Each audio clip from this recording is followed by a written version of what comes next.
in life until death.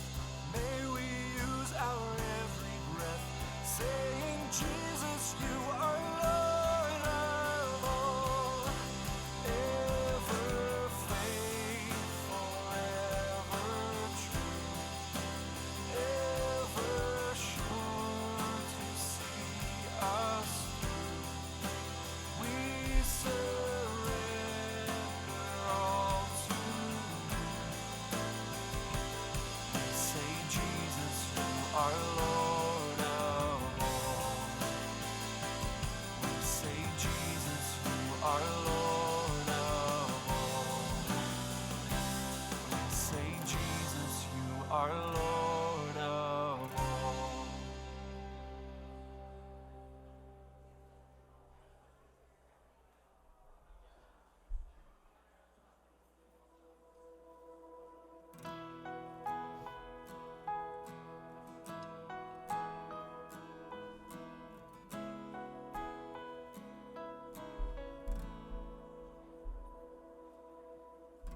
You gave your life, you laid it down, traded our sorrow for your crown, forsaking all in sacrifice to resurrection and new life. So we will follow where you lead us. We will answer when you call. Hosanna, Jesus, we will sing Hosanna. Everlasting King, Hosanna. We give you the highest praise.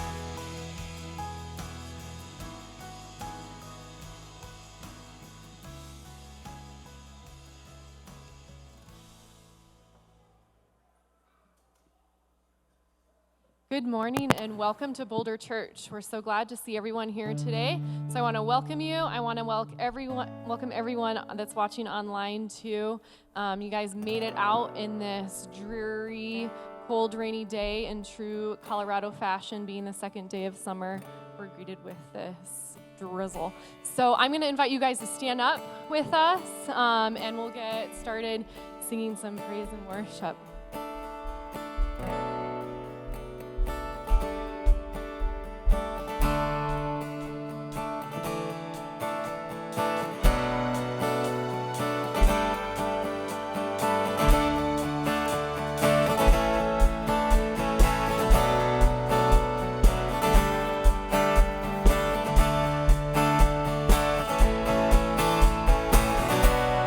Nothing can separate, even if I ran away. Your love never fails.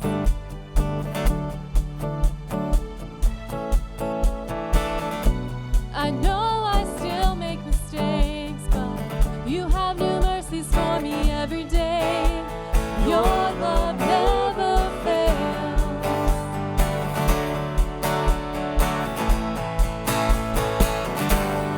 You stay the same through the ages. Your love never changes. There may be pain in the night, but joy comes in the morning. And when the oceans rage, I don't have to be afraid, because I know that you love me. Your love never fails.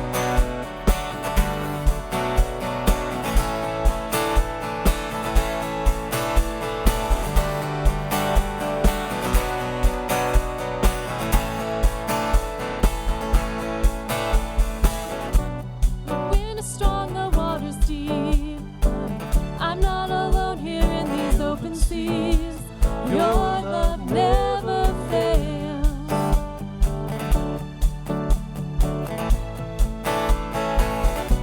The chasm is far too wide. I never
add a second blessing, a second welcome to you, and let me ask you just to take a seat right now as a congregation.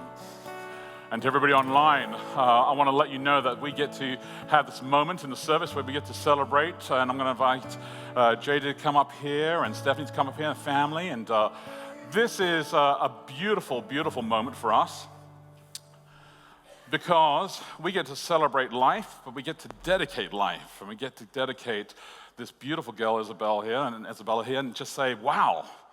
I was looking at her earlier and just saying, absolutely gorgeous, and I said, you know, what we normally would do is we would eventually transfer over and I would hold her, but I said, let's just stay as we are, and it'll be much better, she'll be happier and won't be crying and everything's good, and I'm so glad, yeah, I know. It's great. So I can see there's a lot of new people here as well today, and for all of those online as well, let me just explain what's beautiful taking place right now. We have this tradition that's from the Bible, and the tradition is that whenever you have a child, if you haven't done this, it doesn't have to be just when they're a baby. They can be a teenager. They can be a little bit younger as well. You bring them to the church. You bring them before the church family, and you dedicate them to God. And you say, hey, God, I need your help to bring them up, and we need the community of the entire church to do this. And Jesus' parents actually did this as well, and so I'm going to read the passage of Scripture because it's pretty epic in the Gospel of Luke. And so let me just tell you what happens here, and then we'll share a few words because we're so glad they're in town. You know that they are actually living in Germany right now, and they speak fluent German, right? Fluent German. My only German that I can speak is basically I can say something that Audi and VW say all the time, but that's about it. But I don't have to say anything because they work all the time. But here we go.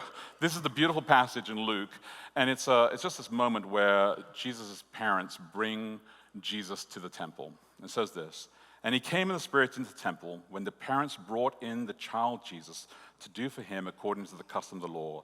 He took him up in his arms, and he blessed God and said, Lord, now you're letting your servant depart in peace according to your word. For my eyes have seen your salvation that you have prepared in the presence of all peoples, a light for revelation to the Gentiles and for the glory to your people Israel.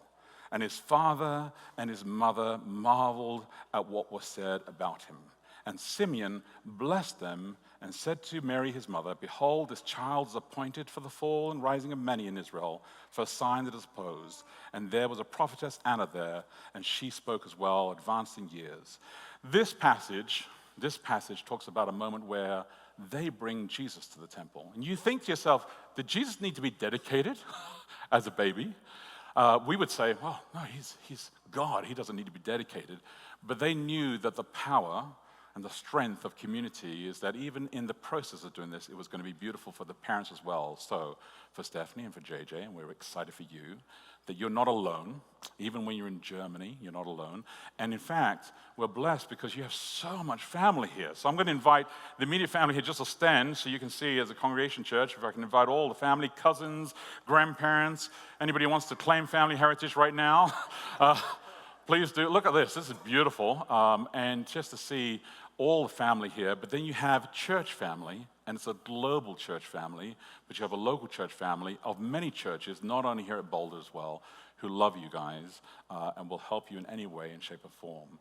So let me pray for you, and then I'm going to invite Brittany, our elder for Live Wonder. She's got just a few gifts to be able to share. So, ready, church? Let's pray, shall we? Heavenly Father, I want to thank you for JJ and for Stephanie. I want to thank you for their sincere hearts, for their love and their passion for their girls, but for Isabella here today as we bring her before you, Lord.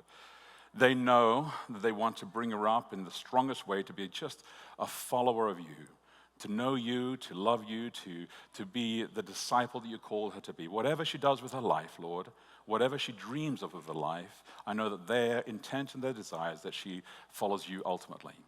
Lord, bless them, give them wisdom, give them courage, give them understanding in everything that they do, give them patience as well.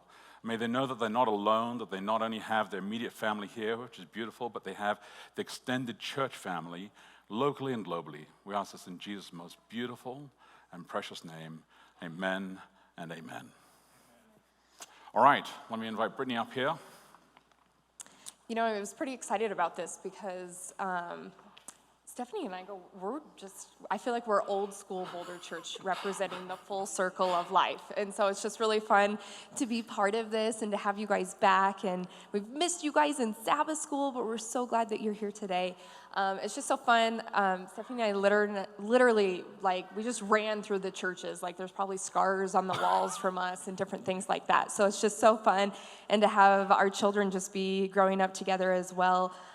So from the Boulder Church, we just wanted to give you your certificate of dedication, as well as, just in case you're back, a gift certificate for Vista Ridge Academy for Isabella, as well as some really neat gifts. We've been looking for something that just represents how can we make love and Jesus all for kids. And so there's a beautiful Jesus Calling book by Sarah Young for baby and sister, yeah. And it's just such a gorgeous, and then there's something for you guys. It's 31 prayers for my daughter. And it's just the most incredible way to just find special times to stop and find a way to just pray for both of your girls. I was thinking this is perfect because you can just incorporate both of them into the book. You can write in the book. It gives you guys topics to talk about, and it's just a beautiful way to just continue that journey. So congratulations. We're so excited for you guys and that you're still part of Boulder Church. So we're going to just follow Jay this way or straight down. Okay, come on. All right. Blessings to you.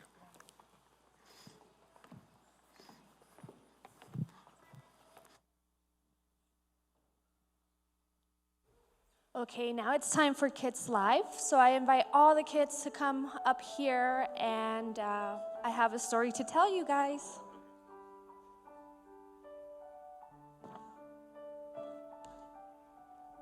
If you'd like to sit right here in the steps, right here in the center. There you go. This all the kids we have here this morning? Coming up. Nope. All right. Well, this morning, I have a story to tell you. Have you guys heard of the big word consequence? Do you guys know what it means? It means something like a punishment. Yeah, it could be something like a punishment. So it's whenever you do something, there's always a reaction to that. So, just a little bit about myself. I'm allergic to eggs. So, I don't know if you guys know what allergies means, but it just means that I can't eat anything that has eggs. Does anybody here have an allergy? No? Lucky for you guys. You do? Oh, no, it's not fun. Well, guess what has eggs? Cake.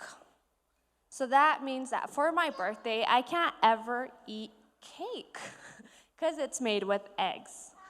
And I kind of knew that growing up. But there was this one birthday, and I got this nice, yummy cake. And my mom said, "Remember, Stephanie, you can just blow the candles. You can't eat it." But I really wanted to try cake. It wasn't fair. Everybody got to eat my birthday cake, and I couldn't have my birthday cake. So, while nobody was looking, I snuck to the kitchen, and I just pinched a little grab, and I ate it. And let me tell you, it was really good. But a couple minutes later, I started feeling some tingling in my tongue, and my lips started going numb and a little bit hard. But I said, you know what? It was worth it. That cake was really good. Even though Mom said over and over again, do not eat the cake. Well, since it was my birthday weekend, I had plans the next day. I was going to go to the mall. I don't know if you guys know what that is, but I was going to go to the mall with my friends.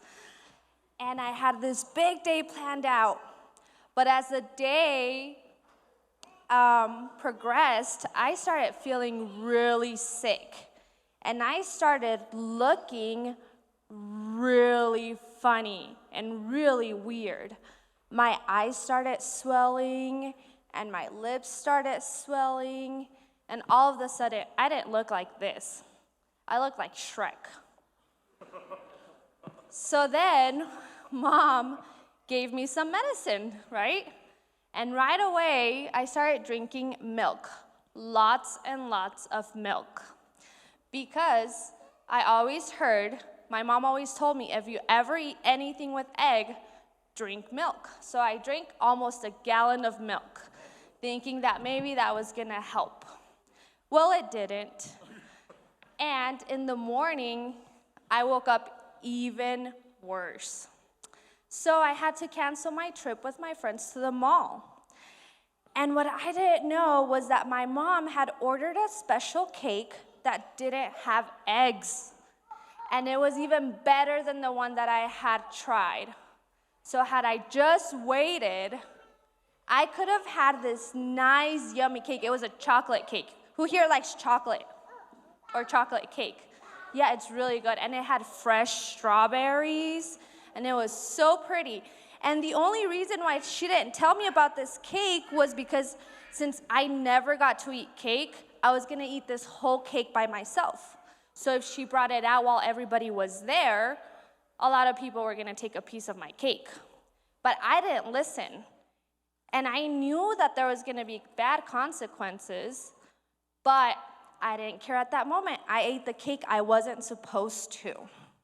So this week we learned about how the people of Israel, they just did things that they weren't supposed to, and there was bad consequences. But God is merciful, and God is good. And at the end, if you guys read the passage, he promised them that they were going to have a lot of land with a lot of fruits. And the people who did obey Jesus or God, they were going to get all these blessings. And so my mom was merciful too and let me eat the cake the day after once I felt a little better. So what I want to invite you guys for today, I want you guys to think of what you guys do, the actions that you guys take, and then just remember that there's always consequences. But at the end of the day, if we ask for forgiveness and we learn from our actions and our mistakes, Jesus always forgives us, and he's always merciful. And you guys know sometimes if we wait, there's just better things at the end. Had I known, I would have waited, and I could have eaten that nice, yummy chocolate cake that didn't have eggs. So again, I invite you guys to make good choices, because all your choices have consequences, and sometimes consequences are good too. You can make good choices, and good things can happen. So today I ask you guys to just think of what you guys do, and your parents always tell you not to do certain things because they know it's what's good for you. So now there's some activity packs over there that you guys can stop by and get, and then I invite you guys to go back with your parents and enjoy this Sabbath.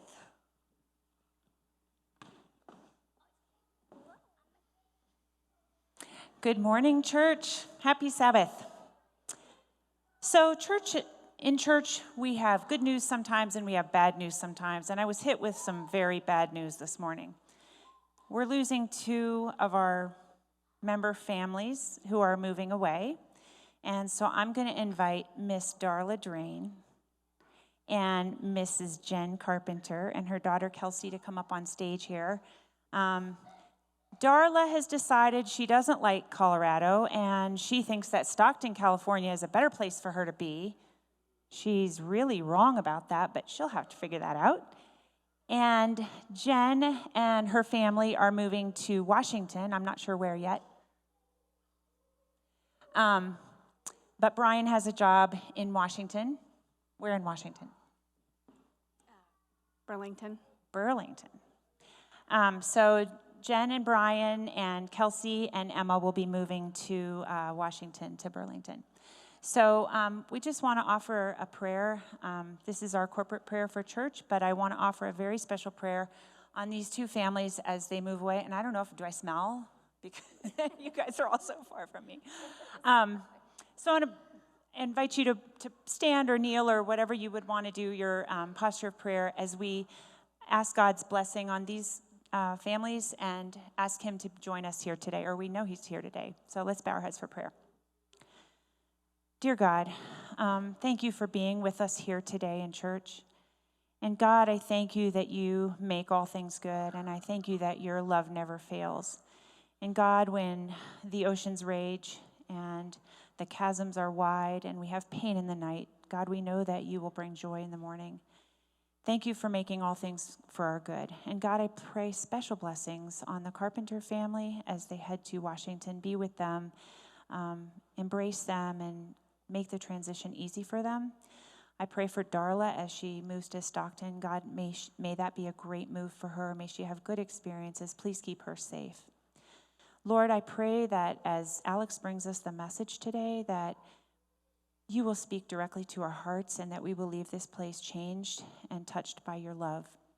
I pray for all the people here. God, we all bring heavy hearts, hearts full of the week with us, and I pray for your peace and your blessing in our lives. I pray for the people who are watching online. God, be with them, and wherever they are, may they also receive a blessing. Thank you so much for your love, and thank you for the rest that the Sabbath day brings us. Amen.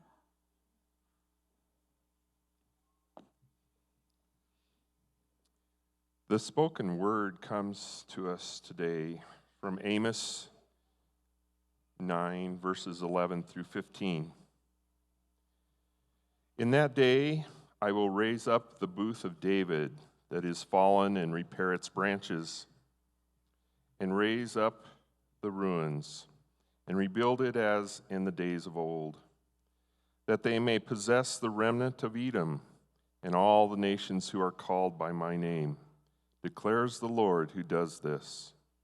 Behold, the days are coming, declares the Lord, when the plowman shall overtake the reaper, and the treader of grapes him who sows the seed.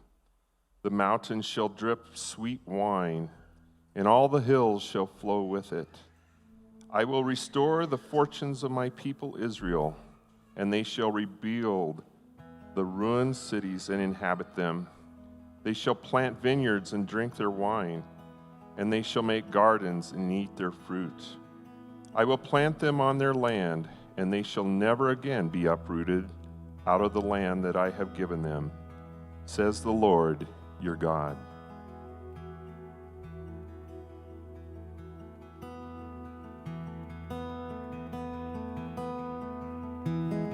Will you stand with us again?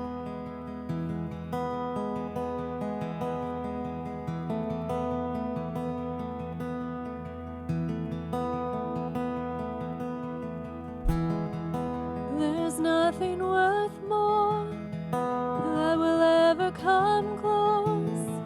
Nothing can compare. You're our living hope. Your presence, Lord.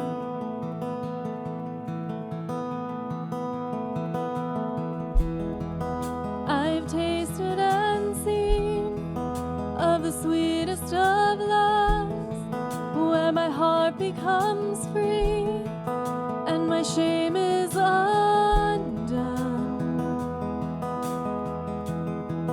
Your presence, Lord. Holy Spirit, you are welcome here. Come flood this place and fill the atmosphere. Your glory, God, is what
experience the glory of your goodness. Let us become more aware of your presence. Let us experience the glory of your goodness. Let us become more aware of your presence. Let us experience the glory of your goodness. Let us become more aware of your presence. Let us experience the glory of your goodness.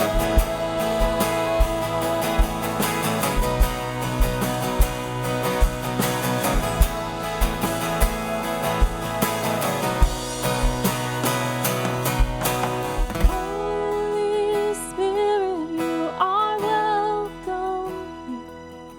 Come flood this place and fill the atmosphere. Your glory, God, is what our hearts long for. To be overcome by your presence, Lord.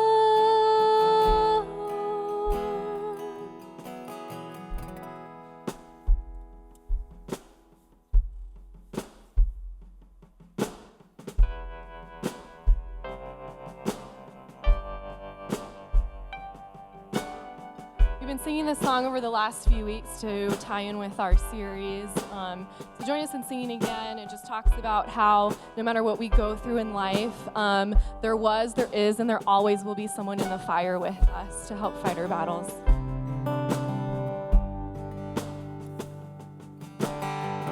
There's a grace when the heart is under fire. Another way when the walls are closing in. And when I look at the space between where I used to be and this reckoning, I know I will never be alone. There was another in the fire, standing next to me. There was another in the waters, holding back the seas. Should I ever need reminding how I've been set free? There's a cross that bears the burden, where another died for me.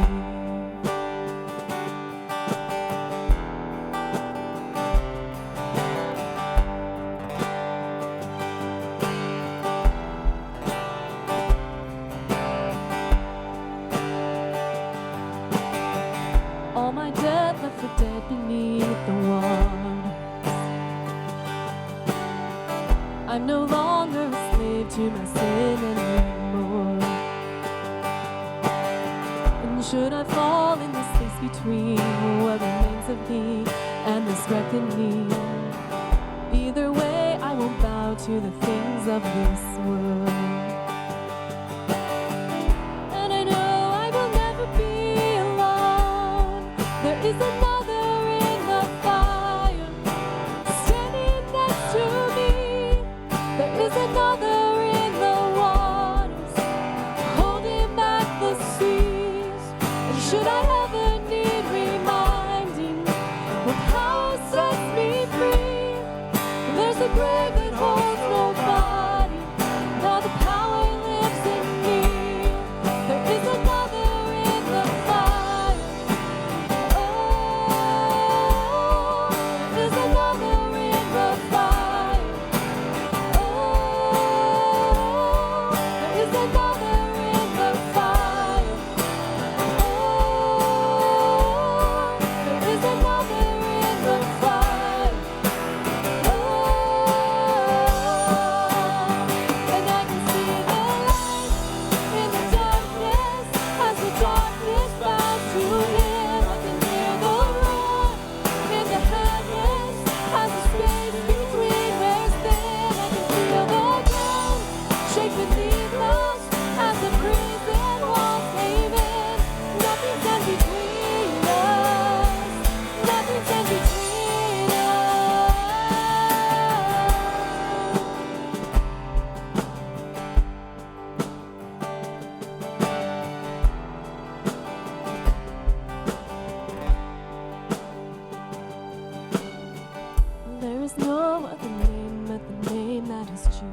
Jesus.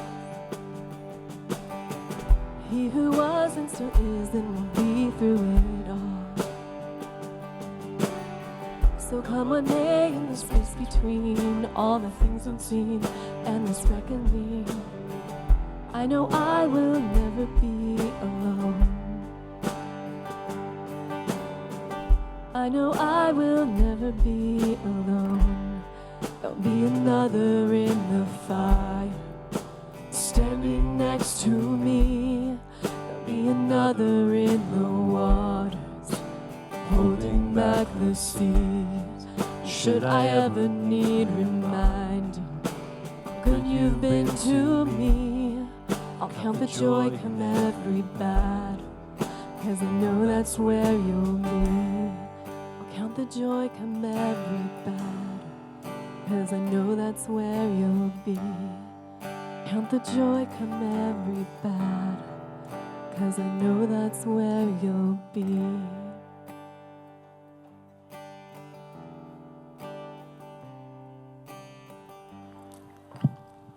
Be seated.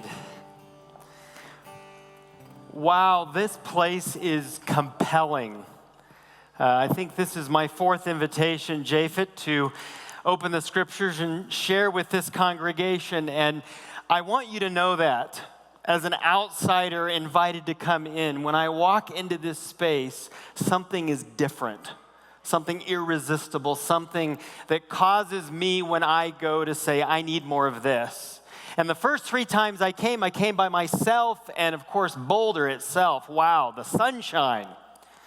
And so on the 4th time, and I go home every time and I tell my wife, Boulder, we've got to move to this place. I do every time. So finally, because it's summer now, I invited my wife and kids. They came with me today to experience the joy of the sunshine of Boulder. And she's wondering if I'm not telling the truth. Don't forget, congregation, just a word, do not forget. The senior pastor of this congregation is Jesus Christ. I know you're in a period of transition. Let me remind you, if your hearts and minds are placed properly, Jesus is the senior pastor of this congregation. He is your leader. He's your future. So my 8-year-old is into jokes. Yes, he is. He has joke books. He studies jokes. He memorizes jokes. He is all about joke telling. Some are appropriate for church.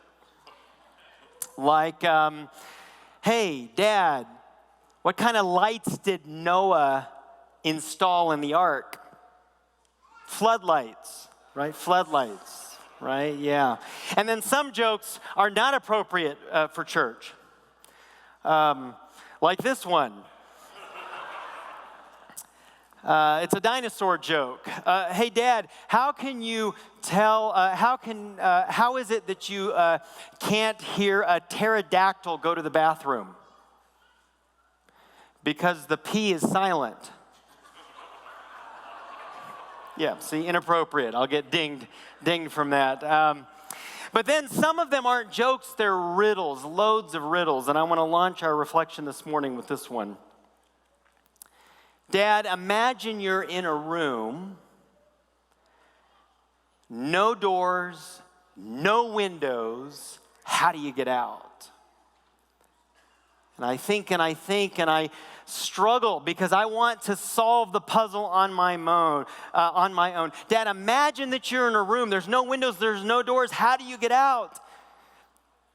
And I went and couldn't figure out. Dad, you have to stop imagining.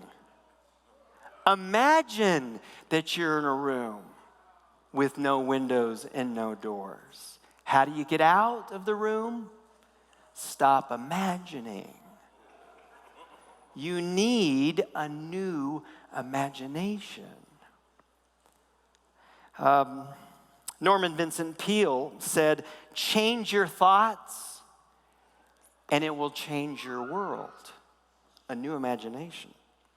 Robert Fulghum said, I believe that imagination is stronger even than knowledge. The power of imagination. And of course, our apostle Paul says, do not be conformed to the pattern of this world, but be transformed by the renewing of your mind, the power of imagination. I think this is huge. We find ourselves in our lives in this world so often trapped in dark rooms, wondering how we're going to get out.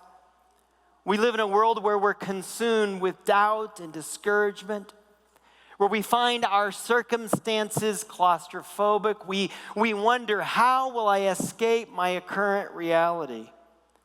We hear these amazing words from the prophet Amos this morning, this future vision of a paradise, a new land, a promised location, something truly glorious, and we wonder, how is it that I get to there from here, and what difference does it make in the present moment? How do I escape this room that I'm in and experience something new and fresh, something of significance? The great epic in the scriptures that sort of illustrates this journey from being locked into a room, moving towards something glorious, is of course the story of the Exodus. A group of people who are enslaved in Egypt in their grand journey, moving towards a land flowing with milk and honey, the land of Canaan.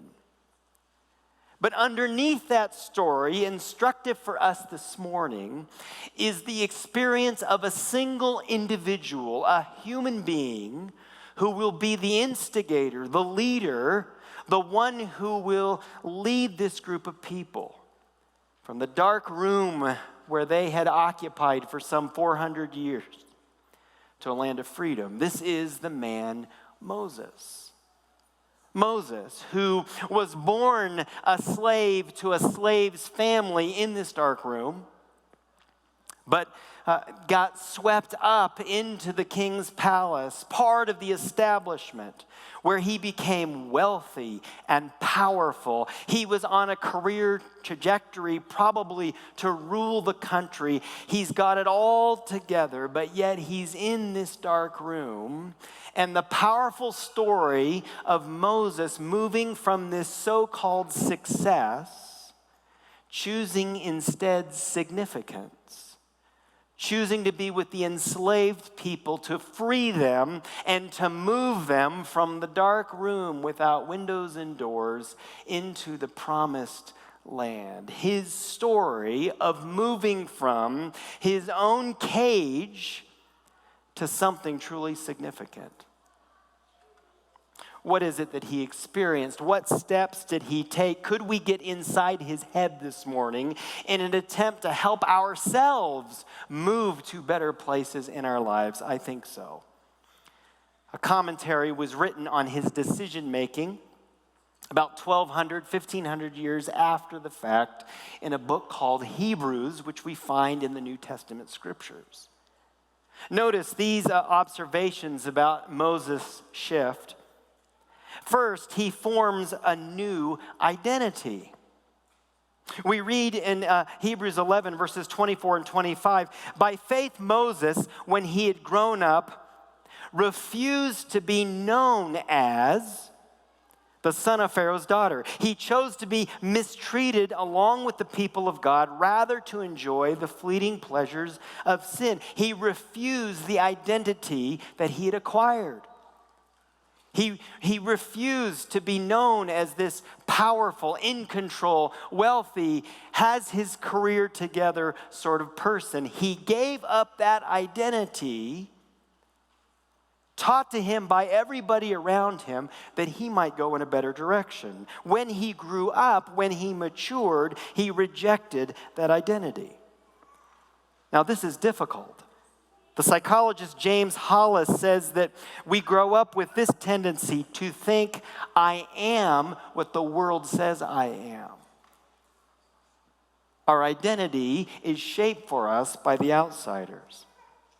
David Brooks says that we then engage in a kind of reputation management where we ask questions. How do I measure up? Where do I rank? What do other people think of me? And we spend our lives with this identity controlled by the circumstances that we're in. Moses has the capacity somehow to give up this identity and to shift and to break away from those chains for a new possibility. Now, this isn't easy. Let me give you a couple of examples. Let me throw up a picture of an individual. You may know who this is. Anyone know who that is? The basketball player, Hall of Famer, Wilt Chamberlain. The only NBA player ever to score, you see it, 100 points. On March 2, 1962, Wilt Chamberlain scores 100 points. Now, I want to show you the box score. There it is, the statistics from the game, because something is notable. You see, there he is, the third one down. But I think I have a circle. Let's circle a couple of those numbers right there. Free throws made versus free throw attempts. Notice that he is 28 free throws made out of 32 free throw attempts. That's a little over 87% success rate. Why is this notable? Because Wilt Chamberlain only shot 51% for his career. He was a horrific foul shooter. But on this particular night, he shot free throws at a quality that he was sort of out of his norm. Why does he do this? Take a look at this next picture. Wilt Chamberlain, on the nudging of another player, decides to shoot his free throws, what we call granny style, underhanded. The problem is, even after this success, he was so humiliated, because this is not the way you're supposed to do things, that he reverted back away from these underhand free throws, and I would argue with, maybe we shouldn't use the word tragic, that should be used for serious things, but sort of sports tragic consequences. I want you to look at some statistics for a second. Notice this. He shoots 51% in his career, or 6,057 out of nearly 12,000 free throws. The average in the NBA was 76%. Next, so by my calculation, if he had shot 76%, just average, he would have added 3,031 points in his career. His average would have moved from 30 points per game to 33 points per game for his career, which the conclusion would be that's nearly 3 points a game on average more. If you know anything about basketball, just hold those statistics for a second, you know that is a truckload of games that would have been won. Unbelievable number of games. And did you know that Wilt Chamberlain is not number one, he's number 2 on the all-time points per game average list, behind a gentleman by the name of Michael Jordan, who's number 1. If Wilt Chamberlain had continued to shoot free throws underhanded, he would be number 1 on top of Michael Jordan, and how many games would his team have won? But he couldn't do it. I want you to listen to his own description in his memoir later in life. Chamberlain said this, "I felt silly, like a sissy shooting underhand free throws. I know I was wrong. I know some of the best foul shooters in history shot that way. I just couldn't do it." He knew in his head that if he would keep shooting granny shot, he would shoot far better and it would have good consequences. But he could not do it because of the peer pressure, the identity. It's a powerful force, friends, in our lives. It causes us not to do things we know that would open up all kinds of possibilities because we're not sure what mom, what dad, what the boss, what a colleague, what Pastor Japhet, what somebody else would think, right? And so we decide better to be mediocre and not look silly than to be great, even though it might hurt us a little bit. A much more dramatic example, someone who did this with significance. Notice his picture, Ignaz Semmelweis. a Hungarian physician in the 1830s. This young physician started to do something. He noticed as an obstetrician that loads of moms and babies were dying.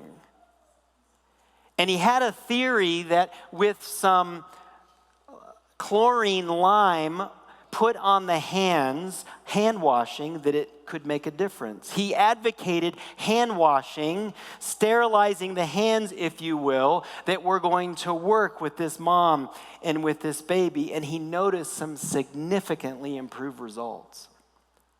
He shared his findings with the medical community. They wrote him off. He was ridiculed. This is not the way we do things. This is not best practice in the medical community. In fact, they were so upset about it. Notice this, a colleague had him committed to a mental institution where 14 days later, hear this, he was beaten to death by guards. He dies at the age of 47. It is not until years later with Louis Pasteur and Lister, well, I guess he was right. He was right.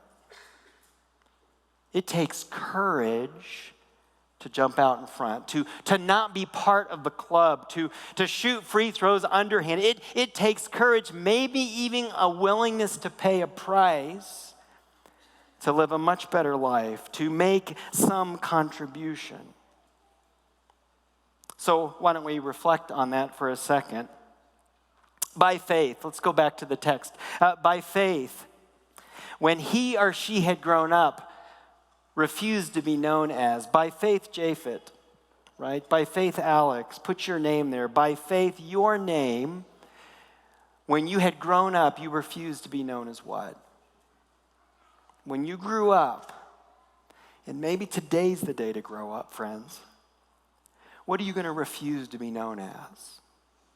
What indignity, what peer pressure is it time to say no to? For Moses, Hebrews tells us it opened up all kinds of possibilities. I'm not going to be locked into this way of thinking, the way that everybody else says that I need to live my life. No, I'm going to break free. A new identity. Second, this observation from the book of Hebrews, a new currency. Moses regarded disgrace for the sake of Christ as of greater value than the treasures of Egypt because he was looking ahead to his reward. Now this is interesting, a specific call out to material gain, to wealth, to money. That Moses had to say no to material things in order to open up something of greater value. Now, this took a lot of focus on his part. So cast your eyes over here. Kids, especially you, if you've tuned out to the pastor this morning, look at these 3 red cups. You've seen this game of focus before, right? It's a nice $5 bill. You put it under a cup, and then you say, hey, I will give you that $5 bill if you can track where it goes, right? And so, are you watching carefully? You see it, right? So you move, and you move the cups, and you move them, and you try to move them faster, and then you move them again, and you move it again, and you say, well, which cup? This cup? This cup? Oh, that cup. And so, you would win $5, right? And you'd be very excited. But what you wouldn't know is that I had $50 in the other 2 cups. Right? Oh, see? I said a focus, that you had to be focused, but you were focused as I would have been until I came across this little experiment, right? You were focused on the wrong things as I would have been focused on the wrong things because you think, the $5. But Moses figured out there's something more valuable than money. There's something more value than the treasures of Egypt. He figured out that to move from this dark room to something more powerful, he was going to have to give up the almighty dollar as the driving factor of meaning in his life. It's a shift. David Brooks, in his recent book, The Second Mountain, The Quest for a Moral Life, talks about 2 mountains. The first mountain is this quest for career significance, for material wealth, to climb to some place of security in the world. But he says then there's a second mountain that's much more meaningful. I want to read to you an extended quotation of some of his observations. And I want to read it slowly so that we can absorb it. Brooks says, some people get to the top of that first mountain, taste success, and find it unsatisfying. Is this all there is, they wonder? All their lives they've been taking economics classes or living in a culture that teaches human beings to pursue self-interest, money, power, fame. But suddenly they are not interested in what other people tell them they want. They want to want things that are truly worth wanting. They elevate their desires. The world tells them to be a good consumer, but they want to be the one consumed by a moral cause. The world tells them to want independence, but they want interdependence, to be enmeshed in a web of warm relationships. The world tells them to want individual freedom, but they want intimacy, responsibility, and commitment. The world wants them to climb the ladder and pursue success, but they want to be a person for others. They want their organizations to be thick places where people find purpose and not thin places where people come just to draw a salary. At this point, people realize, oh, that first mountain wasn't my mountain after all. There's another bigger mountain out there that is actually my mountain. He says the crucial way to tell whether you are on the first or second mountain, where is your ultimate appeal? To self or to something outside yourself? If the first mountain is about building up the ego and defining the self, the second mountain is about shedding the ego and losing the self. If the first mountain is about acquisition, there it is. The second mountain is about contribution. If the first mountain is elitist moving up, the second mountain is egalitarian, putting yourself amid those who need and walking arm in arm with them. Jesus can't stop talking about this subject, friends. He says your treasure and your heart, they're buddies. They hang out. In fact, where your heart is, there will your treasure be. Where your treasure is, there will your heart be. You have to come to grips with material things as Moses did if you want to change your heart and have the courage to move from a locked room, golden handcuffs, into something truly extraordinary. Jesus would emphasize the teaching, the habit of tithe, not the last 10%, but the very first 10% to discipline your heart. The habit of Sabbath, one day in 7 set aside to reduce your potential productivity because there's something more valuable. Jesus says, lose your life, you will save it. Take up a cross and follow me. He says to the rich young ruler famously, this is what you lack in your life. You have it all together, but yet you feel claustrophobic. Sell everything you've got, give it to the poor, and follow me. And you will be free. You will be free. But this takes courage, my brothers and sisters. This is not easy. The kind of courage that can make us feel as if we do not have our feet planted on solid ground. My friend and colleague, Dustin, we were in a meeting recently, and he was talking about that he was making some decisions at work, and he felt like he was jumping off a cliff. And I think I have this picture. I said, just stop right there. I'm going to take it. This is what pastors do, by the way. We just carry iPhones around taking pictures to use in sermons. I think I have a closer up picture too. There he is, floating off the cliff, right? And then I did a little Photoshop work and dropped you guys in that, right? To be free, you have to be comfortable with that. To be free in Jesus, you have to feel as if your feet are necessarily not on solid ground. because you are led by the Spirit, you are moved by the Spirit, you are moving away from those material securities. And it makes all the difference. So how about this reflection then? Let's personalize it. A reflection on a new currency. I regarded blank as of greater value than treasure. What is more important than material gain in your life and my life? What's of greater value that will move us into a whole new journey towards the promised land? Finally, then, a new motivation. Hebrews says this of Moses: by faith, he left Egypt not fearing, notice that word, not fearing the king's anger. He persevered because he saw him who is invisible. He saw Jesus. He no longer feared because he fell in love with Jesus. In fact, if you know the story of Moses, he is constantly in conversation with Jesus at the burning bush, on Mount Sinai, arguing back and forth along the way. There's conversations everywhere in the story of Moses, but you never see God. He is invisible. He is invisible. Moses falls in love. This love. There are two great motivators in life, my brothers and sisters. There's two. There's fear, which motivates us to a lot of things, and there's love. And love is the more powerful of those two.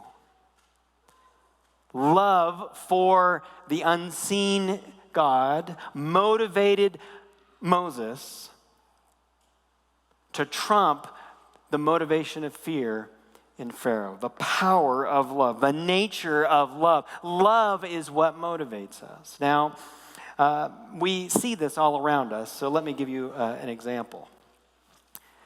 About a year and a half ago, after about 6 years of lobbying, by the way, okay? 6 years of my wife and my 2 kids lobbying for an animal, for a dog, right? Hold off on the picture, by the way. So, come on, Dad, we got to have a dog. No, I had every reason in the book, very good reasons not to. No. So finally, they wore me down, and we took a family vote. 3-1, I was outvoted. We're going to get a dog. So my wife and daughter make their way from eastern Washington over the Cascades to Seattle, where they're going to purchase this beast, this creature. I'll never forget, it is late in the night. I get a phone call, and I can tell something's up. My wife says, we're here. We've taken the dog to the vet because I think something's wrong with this animal. And they want to do some tests. In fact, it's going to be about $600 to take the pictures and do the test necessary to determine if this is a deeply flawed dog. And I can hear our daughter, 12 years old at the time, in the background saying, "Mom, what are you saying? What are you saying?" And then they FaceTime with me, so I can see this whole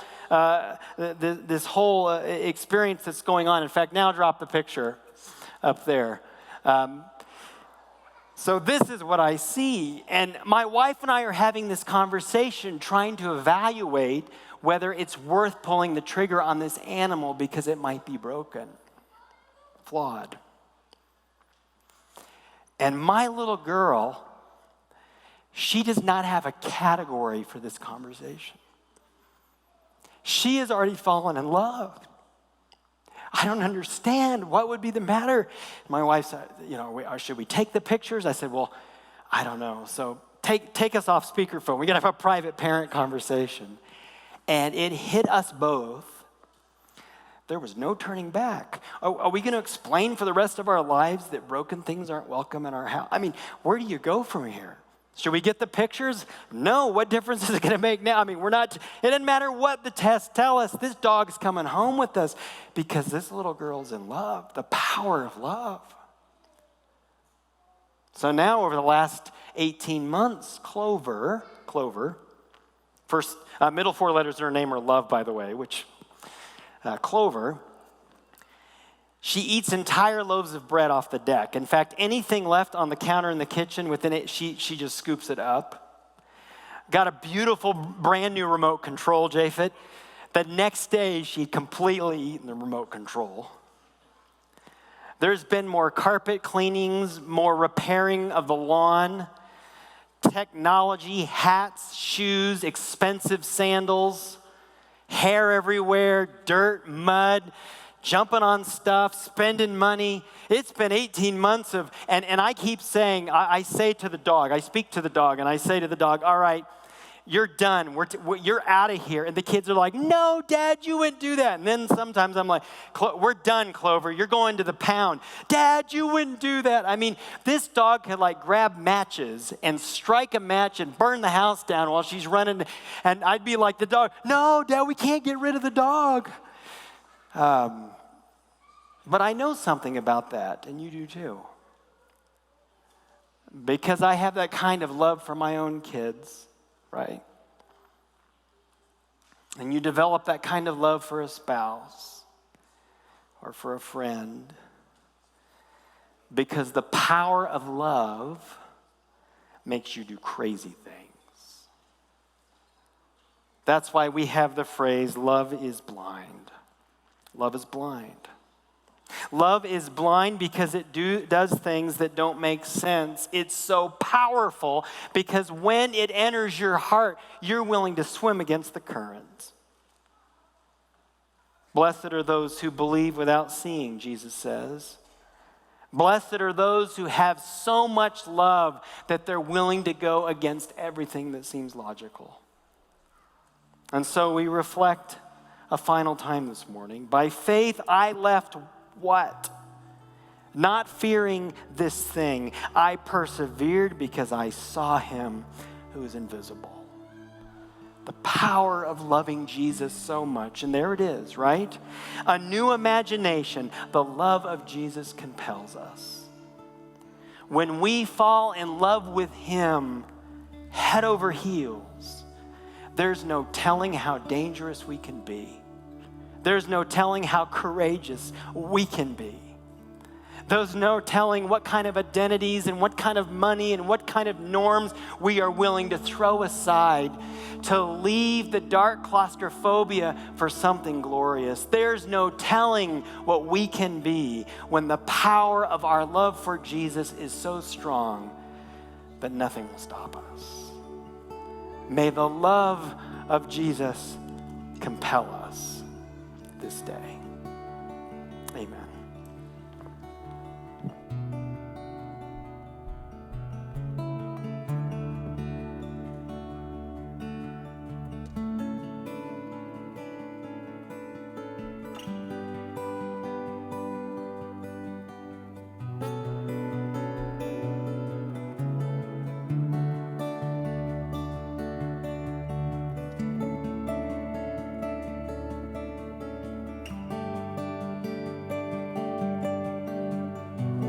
Call me out upon the water, the great unknown, where feet may fail. And there I find you in the mystery of oceans deep, and my faith will stand. Call upon your name and keep my eyes above the waves. When oceans rise, my soul will rest in your embrace, for I am yours and you are mine.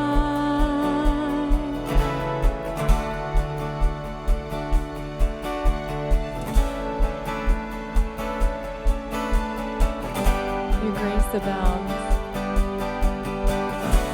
Your grace abounds in deepest waters.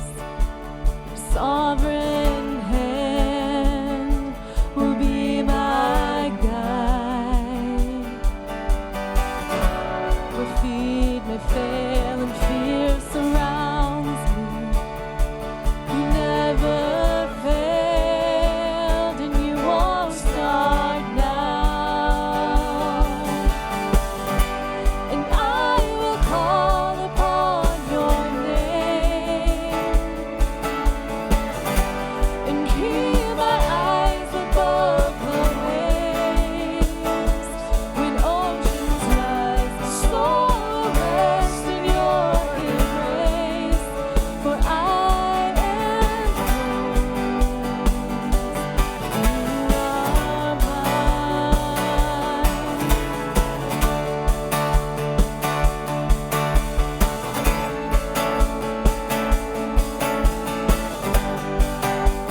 When oceans rise, my soul will rest in your embrace, where I am yours, and you are mine. I invite you now to join us in worship through giving. As we collect tithes and offerings, I encourage you, I invite you to give with your heart, give with purpose, give intention, and to give with love.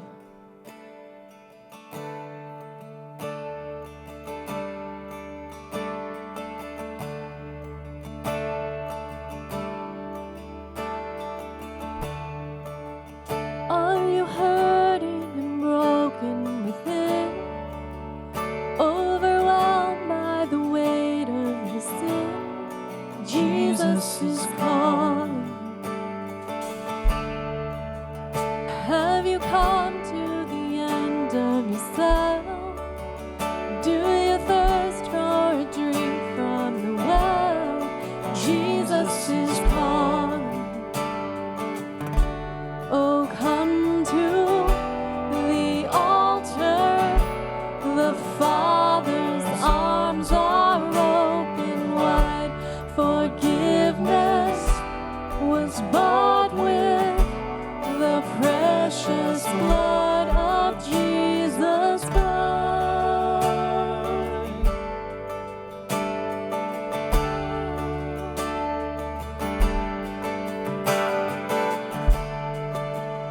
Leave behind your regrets and mistakes. Come today, there's no reason to wait. Jesus is calling. Bring your sorrows and trade them for joy. From the ashes, a new life is born. Jesus is calling. Oh, come to the altar. The Father's arms are open wide. Forgiveness was bought with the precious blood of Jesus Christ. So come to the altar.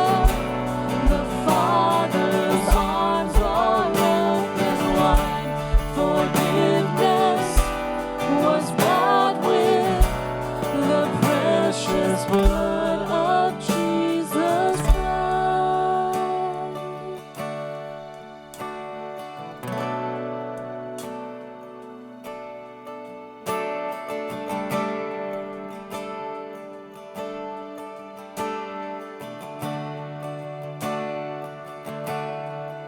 Oh, what a Savior!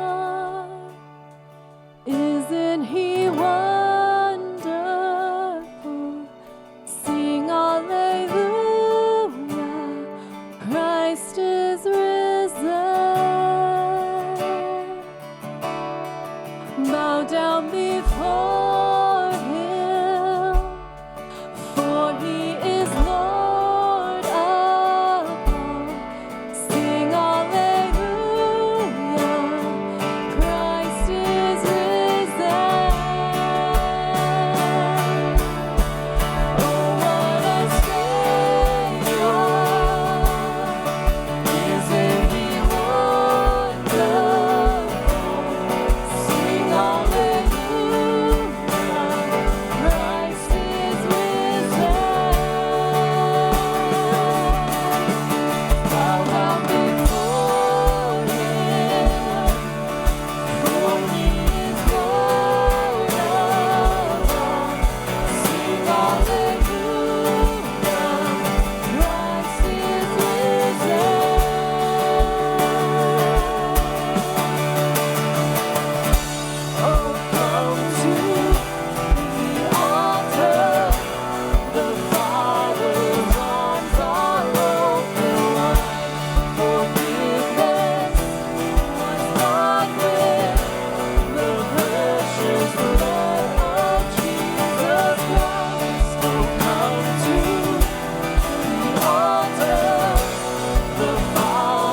Tell the world of the treasure you found.